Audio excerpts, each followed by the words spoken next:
Hello students, welcome to my channel. So student, जैसा कि आपके बीए सेकेंड सेमेस्टर में जो आपका कार्यालय हिंदी और कंप्यूटर है, तो उसकी लगभग मैं सभी यूनिट्स को कंप्लीट करवा चुकी हूँ।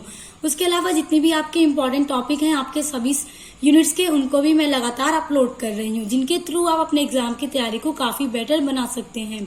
तो देखिए, जो आपका यूनिट नंबर 2 है कार्यालय हिंदी में प्रयुक्त पारिभाषिक शब्दावली, उसमें मैं आजकल जितने भी आपके पारिभाषिक शब्दावली से रिलेटेड टॉपिक है वो सब अपलोड कर रही हूँ। जैसा कि मैंने आपके पारिभाषिक शब्दावली का अर्थ, परिभाषा और उसके स्वरूप पर वीडियो अपलोड कर चुकी हूँ। तो आज आपको पढ़ाने वाली हूँ कि पारिभाषिक शब्दावली की क्या क्या उपयोगिता है, इसके क्या क्या यूज हैं। तो देखिए स्टूडेंट्स, किसी भी भाषा के लिए पारिभाषिक शब्दावली की उपयोगिता असंदिग्ध है। डॉक्टर भाई दयाल जैन के विचारानुसार किसी भी भाषा के लिए शब्दावली का स्थान पहला है और साहित्य का दूसरा। यानी डॉक्टर भाई दयाल जैन का ये मानना है कि किसी भी भाषा के लिए शब्दावली का स्थान पहले होना चाहिए। यानी किसी भी भाषा को आगे बढ़ाने के लिए उसकी अपनी निश्चित शब्दावलियां होनी चाहिए, जिनसे उन सब्जेक्ट का विकास किया जा सके, और साहित्य उसका दूसरा स्थान होना चाहिए। संभवतः इसलिए वह यह भी स्वीकारते हैं कि हिंदी और दूसरी भाषाओं में वैज्ञानिक तथा शिल्प विज्ञान संबंधी उच्च कोटि का साहित्य और उस साहित्य के लिए उपयुक्त पारिभाषिक शब्दावली तैयार करने का काम अत्यंत आवश्यक है। वैज्ञानिक साहित्य और वैज्ञानिक पारिभाषिक शब्दावली का आपस में गहरा संबंध है। यानी जब वो ये मानते हैं कि किसी भी भाषा के लिए शब्दावली पहला स्थान होना चाहिए, इसी तरह उनका यही कहना है कि मतलब वैज्ञानिक साहित्य जो है और जो वैज्ञानिक पारिभाषिक शब्दावली होती है, इनका आपस में बहुत गहरा संबंध होता है, और उस साहित्य के उपयुक्त के लिए क्या है, पारिभाषिक शब्दावली को तैयार करने का काम अत्यंत जरूरी होता है। क्योंकि जब तक किसी भी विषय पर पारिभाषिक शब्दावली अपनी निश्चित शब्दावली नहीं होगी, तो उस सब्जेक्ट का विकास नहीं किया जा सकता। और पारिभाषिक शब्दावली अगर आपको समझ नहीं आ रहा है कि क्या है, तो इसके ऊपर मैं पूरा एक वीडियो बना चुकी हूँ, उसका लिंक डिस्क्रिप्शन बॉक्स में दे दूंगी, आप उसको जरूर देख लीजिएगा। तो अब आप उसको देख लेंगे तो पारिभाषिक शब्दावली क्या है आपको समझ आ जाएगा, और उससे रिलेटेड हर एक टॉपिक आपको इजिली समझ में आ जाएगा। किसी भी विषय की प्रगति और विकास के लिए विषय के अनुकूल पारिभाषिक शब्दावली की आवश्यकता पड़ती है। विषय से संबंधित कठिनाइयां, गुत्थियों को सुलझाने एवं किसी विचार को समझने समझाने तथा उसके स्पष्टीकरण हेतु पारिभाषिक शब्दावली की सहायता होती है। इस प्रकार की शब्दावली का प्रयोग अपने अपने विषय के विशेषज्ञों में परस्पर विचार विनिमय और चिंतन के लिए होता है। इस दृष्टि से किसी भी विषय में सर्वांगीण विकास हेतु पारिभाषिक शब्दावली असाधारण भूमिका का निर्वाह करती है। अब देखिए स्टूडेंट्स, यहाँ पे कहने का क्या मतलब है कि किसी भी सब्जेक्ट के, किसी भी विषय को अगर हम चाहते हैं कि उसकी उन्नति हो, वो आगे बढ़े, कोई भी सब्जेक्ट जिसका ज्यादा से ज्यादा प्रोग्रेस किया जा सके, उसको डेवलप किया जा सके, तो हर सब्जेक्ट की अपनी अपनी पारिभाषिक शब्दावली होनी चाहिए। यानी एकदम निश्चित वर्ड्स होने चाहिए कि उसमें कोई भी चेंजेस करने की गुंजाइश न हो। जब तक किसी भी सब्जेक्ट की अपनी पारिभाषिक शब्दावली नहीं होगी, तो उस सब्जेक्ट का विकास नहीं किया जा सकता। कुछ स्टूडेंट्स को अभी समझ नहीं आ रहा होगा कि पारिभाषिक शब्दावली क्या है, तो आपसे पहले ही कह दिया है कि वीडियो का लिंक डिस्क्रिप्शन में दूंगी, देख लीजिएगा। उसके बाद यह वीडियो आपको समझ में आ जाएगा कि एक सब्जेक्ट की प्रगति करने के लिए क्यों आखिर पारिभाषिक शब्दावली होना जरूरी है। और उसके अलावा देखिए, कोई भी सब्जेक्ट अगर आप पढ़ रहे हैं, जैसे अगर आप पढ़ रहे हैं मैथमेटिक्स, तो अगर उसमें आपको कहीं कंफ्यूजन हो रही है स्टूडेंट्स, तो आप क्या है कि उसमें कोई क्वेश्चन आप सॉल्व कर रहे हैं और आपको बहुत प्रॉब्लम हो रही है, सॉल्व नहीं हो पा रहा है, उसमें आपको कठिनाइयां सामने आ रही हैं आपके, तो उसको सुलझाने के लिए, उस पर विचार करने और समझने समझाने के लिए आप क्या करेंगे कि उसके कुछ अपने पारिभाषिक शब्द होंगे या उसके कुछ फार्मूला होंगे, आप उनको समझेंगे और उन्हीं फार्मूला के थ्रू आपको वो क्वेश्चन समझाया जाएगा ताकि आप उसको समझ सकें। और इसी तरह से जितने भी सब्जेक्ट होते हैं उनके अपनी अपनी डेफिनेशन होती है, जिनके थ्रू आपको हर एक सब्जेक्ट समझाया जाता है।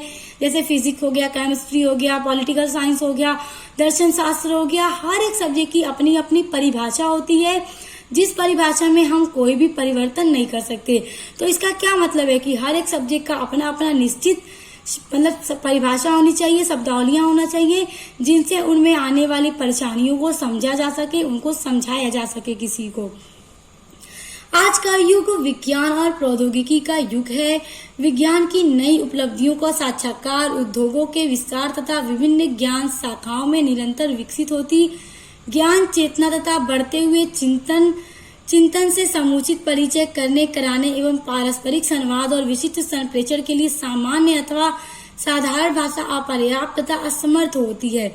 यानी आज का जो टाइम है साइंस का टाइम है और इसमें रोज नई नई तकनीक सामने आ रही है, नए नए उद्योग धंधे हो रहे हैं, नई नई चीजें हमें सामने दिख रही हैं। तो उन सब का लोगों को परिचित कराने के लिए, उनके बारे में बताने के लिए, उनका और ज्यादा विकास कराने के लिए साधारण हिंदी यूज नहीं की जा सकती। उसमें साधारण हिंदी असमर्थ होती है, यानी समर्थ नहीं है उसका विकास करने में। इन सब चीजों को मतलब विकसित करने के लिए, इनका विकास करने के लिए पारिभाषिक शब्दावली का होना बेहद जरूरी है। देखिए, कहा भी जा रहा था इन नवीन शोधों से लाभान्वित होने के लिए उस ज्ञान शाखा की विशिष्ट शब्दावली का ज्ञान आवश्यक है। तभी आज का जो हर एक सब्जेक्ट है, हर एक फील्ड है, आप उसको उसकी शब्दावली के द्वारा समझ पाएंगे। विशिष्ट ज्ञान की ये विशिष्ट अभिव्यक्ति पारिभाषिक शब्दावली की सरज भूमि है। जिस भाषा में जितने अधिक पारिभाषिक शब्दों का रचाव जमाव होगा, वह भाषा उतनी ही संपन्न कहलाएगी तथा समकालीन जीवन जगत के लिए उतनी ही अधिक उपयुक्त कही जाएगी। यानी हर एक सब्जेक्ट का, हर एक भाषा का अपना पारिभाषिक शब्द होना चाहिए और जितना ज्यादा उसका अपना पारिभाषिक शब्द होगा, पारिभाषिक शब्द का मतलब कि उसका अपना एकदम अर्थ होगा। इन शब्दों का यूज कहाँ पे करना है, किस सब्जेक्ट में करना है। हर एक सब्जेक्ट में आप राजनीति शास्त्र में केमिस्ट्री के क्वेश्चंस नहीं लिख सकते, केमिस्ट्री के बारे में नहीं लिख के बता सकते। आपको पॉलिटिकल साइंस में पॉलिटिकल साइंस से रिलेटेड जितने भी प्रश्न हैं, जितने भी टॉपिक हैं, आप उन्हीं को लिखेंगे, उन्हीं के द्वारा समझेंगे। तो क्या है कि पॉलिटिकल साइंस का अपना एक परिभाषा है, अपनी एक निश्चित शब्दावलियां हैं जिनके द्वारा हम उसको समझते हैं। उसी तरह हर एक सब्जेक्ट की होती है, जितनी ज्यादा शब्दावलियां होंगी वो उतना ही ज्यादा क्या है, उपयुक्त होगा।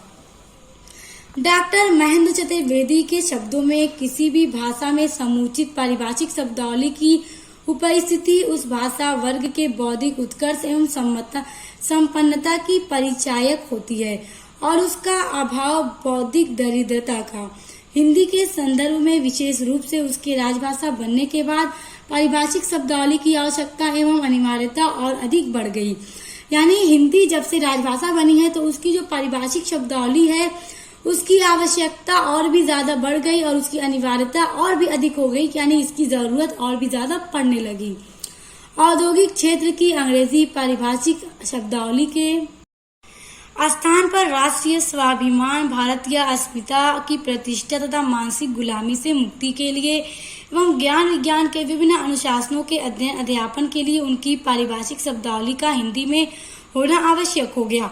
यानी औद्योगिक क्षेत्र में जो भी अंग्रेजी की शब्दावलियां हैं उनका हिंदी में भी मीनिंग होना जरूरी है, ताकि हर कोई उसको हिंदी में भी समझ सके, इंग्लिश में भी समझ सके। इसीलिए हर एक सब्जेक्ट की अपनी अपनी पारिभाषिक शब्दावलियां होती हैं, निश्चित शब्दावलियां होती हैं। जिस तरह से कार्यालय हिंदी में भी जो डिपार्टमेंट में यूज की जाने वाली मतलब एकदम पारिभाषिक शब्दावली है, उनके ऊपर भी मैंने वीडियो बनाया है जिसमें आप देख सकते हैं कि एकदम जो भी डिपार्टमेंट में इंग्लिश जो भी वर्ड्स यूज किए जाते हैं उनके इंग्लिश में, हिंदी में पूरे वर्ड मीनिंग के साथ अपलोड किया है मैंने, तो उसको आप एक बार जरूर देखिएगा। अतः ज्ञान विज्ञान, प्रशासन, वाणिज्य एवं जनसंचार के क्षेत्र में इस दृष्टि से प्रयास किए गए और हिंदी पारिभाषिक शब्दावली का निर्माण हुआ। यानी हर एक सब्जेक्ट में हिंदी की भी पारिभाषिक शब्दावली का निर्माण हुआ, ताकि हर एक सब्जेक्ट को हिंदी भाषा में भी समझा जा सके। स्वतंत्र देश की अपनी निजी राजभाषा में पारिभाषिक शब्दों का महत्व और उपयोगिता और अधिक हो जाती है, क्योंकि शासन संबंधी सभी कार्य उसकी अपनी भाषा में होते हैं। अब देखिए, स्वतंत्र देश की अपनी निजी राजभाषा में उसकी जो भाषा है उसको समझना और भी ज्यादा मतलब महत्वपूर्ण हो गया है, क्योंकि यहाँ के शासन से रिलेटेड जितने भी कार्य हैं वो इसी भाषा में किए जाते हैं। इस दृष्टि से हिंदी की पारिभाषिक शब्दावली का महत्व क्या है, और भी ज्यादा बढ़ गया है। आज हिंदी की प्रयोजनीयता में यह पारिभाषिक शब्दावली अहम भूमिका निभा रही है। आज हिंदी पारिभाषिक शब्दावली को अत्याधुनिक बनाते हुए प्रयास किए जा रहे हैं और इस दृष्टि से और भी अधिक प्रयास आवश्यक भी हैं। तभी हिंदी की समृद्धि और वृद्धि होगी।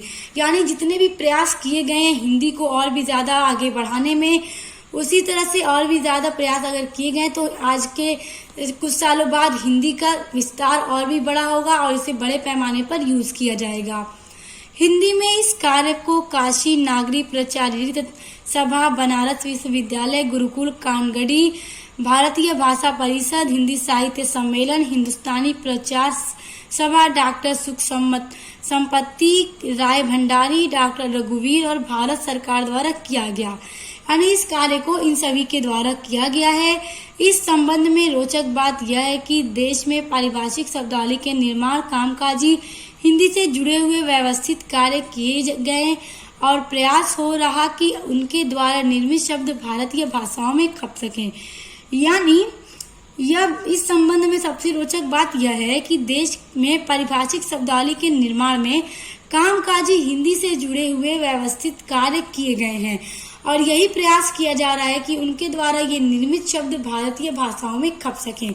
तो इस सभी उपयोगिता है। उपयोगिता आपको समझ में आ गई होगी कि पारिभाषिक शब्दावली की क्या उपयोगिता होनी चाहिए।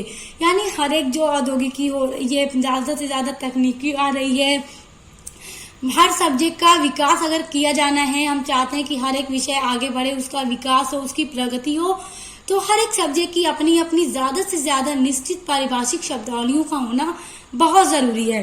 तो इस तरह से आप देख सकते हैं कि पारिभाषिक शब्दावली की कितनी ज्यादा उपयोगिता है कि हर एक सब्जेक्ट का प्रोग्रेस करने के लिए, उसमें डेवलप करने के लिए पारिभाषिक शब्दावली की आवश्यकता पड़ रही है।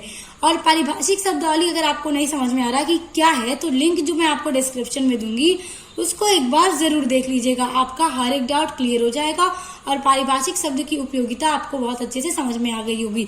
और जो स्टूडेंट्स पारिभाषिक शब्द का अर्थ पहले से देख चुके हैं तो उनको तो आज का वीडियो भी समझ में आ गया होगा कि पारिभाषिक शब्द की इतनी ज्यादा उपयोगिता क्यों है, कि हर एक सब्जेक्ट में उसकी अपनी अपनी वोकेबलरी होनी चाहिए, शब्दावली होनी चाहिए ताकि उसका विकास किया जा सके। इस तरह हम देख सकते हैं कि पारिभाषिक शब्दावली की उपयोगिता बहुत ज्यादा बढ़ रही है। तो आई होप आपको अपना टॉपिक आज का समझ में आ गया होगा। इसी तरह से अपने आगे के सभी यूनिट्स को पढ़ने के लिए और अदर सब्जेक्ट को भी पढ़ने के लिए आप मेरे चैनल को सब्सक्राइब करके बेल आइकन को प्रेस कर लीजिए। तो अब मिलते हैं नेक्स्ट वीडियो के साथ।